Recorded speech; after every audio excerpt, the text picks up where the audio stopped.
çadırda bədəvi bir ailədən adam olmuşdu. Ailəsi dəvə çobanlığı ilə məşğul olan cahil bir ailə idi.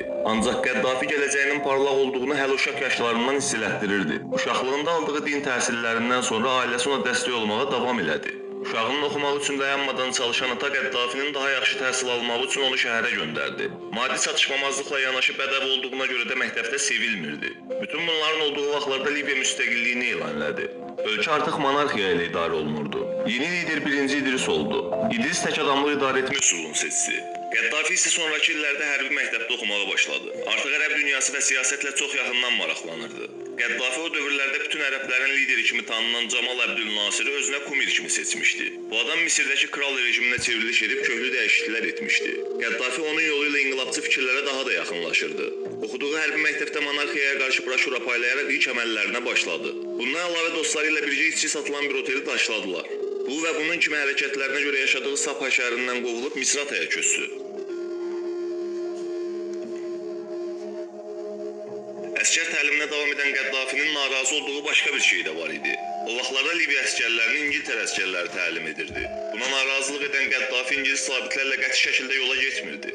Ölkədəki ümumi haldan narazı idi. Buna görə də Azad Zabitlər adlı gizli bir təşkilat yaratdı. Gələcəkdə edəcəyi çevriliş üçün ətrafını hazırlamağa başlamışdı.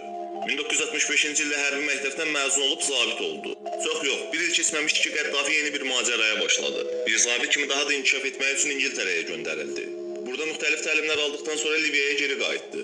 O vaxtlarda Liviyada işlər qaydasında getmirdi. Xalqın fikirlərinin ayrıldığı, ərəb milliyyətçiliyinin dəbdə olduğu vaxtlarda 1-ci İdris qərb yönümlü siyasət aparırdı.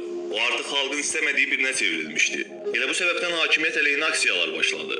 İdris 1969-cu ildə müalicə almaq üçün Türkiyəyə getmişdi. Qəddafi və komandası İdrisin yoxluğunu fürsət bilib əməliyyata başladı.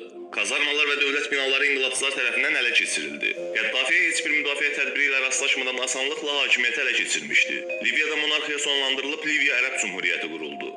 Qısası 42 illik hakimiyyətin başlanğıcı bu qəribə çevrilişlə başladı. Qəddafi hakimiyyətə gəldiyi andan İslam sosializmini ideologiya kimi mənimsədi. Liviya xalqı onu qısa zamanda çox sevmişdi. Gənc Qəddafi bu dövrlərdə Sovet hakimiyyəti ilə yaxşı əlaqələr yaratdı. Bundan əlavə ölkənin iqtisadi vəziyyətini yaxşılaşdırmaq üçün bir çox şeylər etdi. Kənd təsərrüfatı, neft kimi sektorlarda böyük inkişaf baş verdi. Ölkə iqtisadiyyatının xeyli inkişafı ilə yanaşı ölkə daxili minimum gəlir də rekord səviyyələrə qalxdı. Bundan əlavə demokratik həmlələr də edildi. Qadın-kişi bərabərliyi